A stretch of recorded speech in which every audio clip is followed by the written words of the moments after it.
Welcome to Read and Relax with Miss Kelly. The first book we will read today is called Over and Under the Pond by Kate Messner, read with permission from Chronicle Books. Over the pond we slide, splashing through lily pads, sweeping through reeds.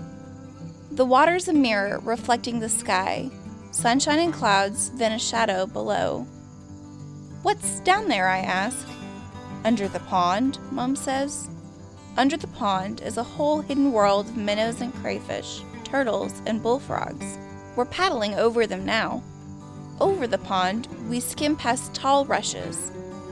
Whirligig beetles loop and twirl, skaters on a warm summer surface. Under the pond, minnows dart through waving forests of grass, while a brook trout lurks, ready to lunge. Over the pond, we lift and dip and pull past a row of painted turtles on a waterlogged tree. 1, 2, 3, they slip off and away under the pond. Over the pond, the shadows of trees lean out from the shore. We coast under a low-hanging branch. A moose lurks up with a mouthful of water lilies. We've interrupted his lunch. Under the pond, beavers dive deep. They pump with powerful tails and rise to the surface with delectable roots from the mud. Over the pond, the wind gives us a push and stirs the light dappled leaves on shore. There on a branch, a new goldfinch teeters, finally ready to fly.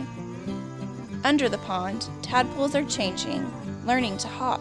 They're losing tails, growing legs, growing up.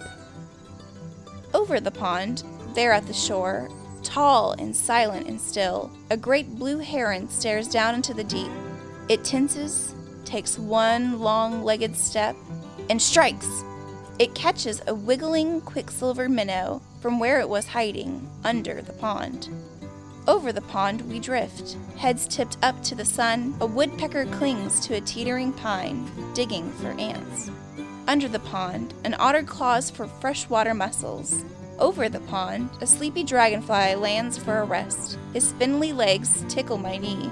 Under the pond, dragonfly larvae watch what swims by. They catch minnows in monster-fast jaws. Over the pond, the shadows stretch.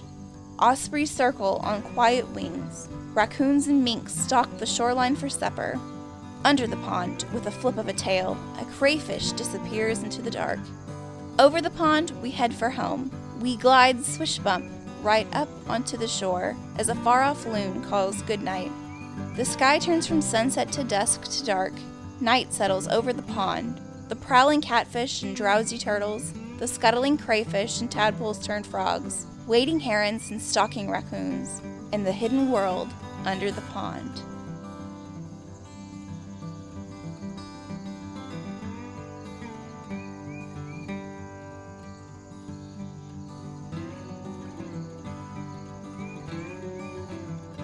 The second book we will be reading today is called If I Was the Sunshine by Julie Fogliano and Loren, read with permission from Simon & Schuster.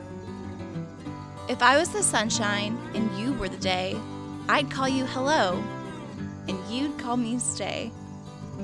If you were the winter and I was the spring, I'd call you whisper, and you'd call me sing. If I was a flower and you were a nose, I'd call you sniff, and you'd call me rose.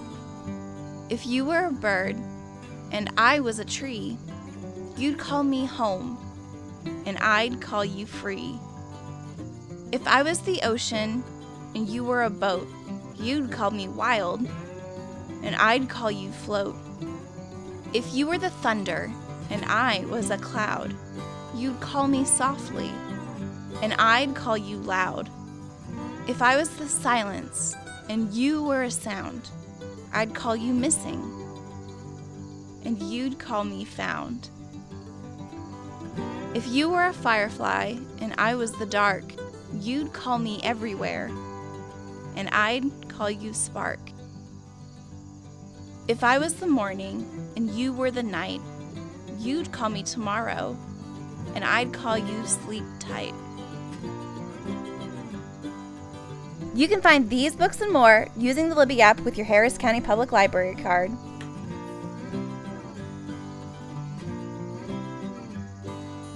Thank you for joining us for another episode of Read and Relax.